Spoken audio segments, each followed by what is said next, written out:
So Elise, I'm always excited for another episode of Tell Me About Some Game I've Never Heard of that is awesome. Me too. Because you really care. You're the Mother Teresa of indie games. You know, you really just kind of swoop in and just could come to me, children. Thank you. I like the underdogs and the little guys. Let's hear it for the little guys. And they could be huge guys. I don't know. Yeah. And that's the fun thing with all these games. Like you never know what game is going to capture lightning in a bottle, or just find something that's really fun and simplistic. Is this a simplistic game? It's very simplistic. I think it's for a very like niche audience specific kind of person.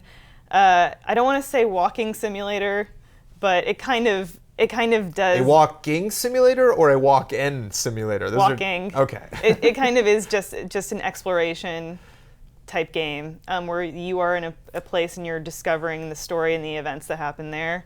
The long-winded premise, which I'll give you, is, and I actually think it's really interesting because it lends itself to some interesting dynamics in the game, is that you are showing a friend a video that you found, a VHS tape that someone recorded, and you've watched it, so you know what happens. It's found footage, but your friend is seeing it for the first time, and the footage is, of course, the game as you're playing it. So the HUD is like, you know, a little like battery life on the person's handy cam, and then there's the like title safe lines, etc. But so as you're watching this footage, you, the player, are playing it, and then the friend that has seen the footage will make remarks to the friend that hasn't.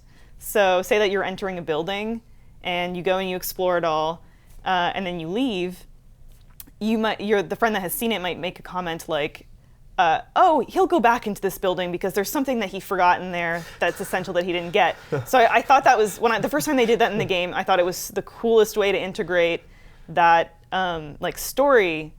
Like I thought, you know, because the game could just be the story. It didn't need to have the found footage mechanic. That is really clever, and I find myself doing that very dorkily, like if I'm playing like a third-person game, or a lot in first-person where like I always really want to like be on my best behavior as far as like where do you want me to go? You know, like you play Call of Duty game, they clearly are trying to like shuffle you in the right direction. They designed it a certain way. And I always feel it's kind of like a win for both parties if like it all works out the way it's supposed to. Yeah. So that sounds like a system that is the best of both worlds. That like it works out if you do what I want you to do, and if you don't, it also works out even for the better maybe. If you did miss something. Yeah, and it does work like a hint too, because I remember there was one time when I was leaving town, and then he said, "This is weird because he'll turn around and he'll go back to town." It does it in some cheeky ways too, but essentially you're in this town, which I assume is called Blue Valley, and everyone's disappeared, and you're trying to like deduce what happened in this place that caused everyone to disappear, and it's hard to talk about it without giving too much away. Have you played the whole thing? I played most of it and then watched the ending. Full disclosure, just for the sake of time. How much gameplay did you skip by watching the ending? I don't think I skipped much. It's a pretty short game. Like I think you could do it in 2 hours. I'm gonna have to capture it for this, so I probably 2 hours was just too much for you, huh? Look, I mean, I know like Bloodborne's out now, but we were probably all thinking about Bloodborne or something at the time, and that clouded our. I'll probably play it all now. Into Bloodborne Valley? Yeah, into Bloodborne Valley. I'll have to play it now to capture it for this. And how is this accessible? How much is this game? It's $9.99. It went on Steam Early Access. $10, 2 hours? I don't know if it's worth it, to be honest. Like I feel bad saying that. Do I have to say it? Yeah. I feel bad saying it, and I hope the developers don't see this. Please don't tweet it at them.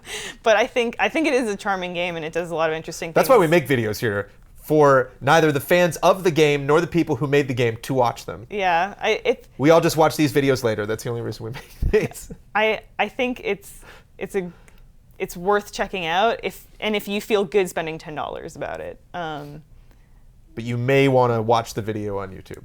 Yeah, you may. No. You may want to watch the ending. You'll get up to the ending, and then But it's really, I mean, it sounds like I don't know what to call it, like a premise game, but like it is a game that you can sell very easily based on this unique premise. How does it look? I mean, you got the VHS aesthetic, so is that kind of covering, you know, some quick work maybe on the 3D world realization end, or? I think it's an interesting device to have because it sort of makes you feel more like in that world of like you are really just watching this. It sort of almost feels foreboding. Like anytime you watch anything that's found footage, yeah, everyone's gonna die. You have that sense of like, oh my gosh, something's going to happen. It looks really beautiful. Like it has a really like cool color palette, and just to be in that world feels, you're in nature, it feels really nice. Have the devs done anything else? Is this kind of like another notch in their belt, or is this like a first project for them? Or? I don't actually know. I know that they're two brothers, I think based in Europe, that made this, but I will check it out. Because it sounds like something like Fatal Frame, where it's like I would enjoy this as a franchise. You know, if they kept exploring this idea, you know, like I saw VHS 1 and VHS 2, and I enjoyed both of them. I saw one of them. Which one was it? One. Oh, okay. Yeah. And those were clever. Like as much as it's not, I wouldn't say it's like the finest genre in filmmaking, but like I'm a sucker for those kinds of movies. Yeah. Because it's really creative, because you can't help but think like this is a product of our digital age, and it's fun to explore these concepts and see where they go. Yeah, definitely. And I think like just in terms of atmosphere too, like if you want that feeling of foreboding and everything, it's a really good way to do it. Were you foreboded? I always foreboded, Brandon. Always. Did you not watch the ending because you're too scared of it? Did you just kind of like no, pick the game but up? It is that kind of thing where like is it creepy?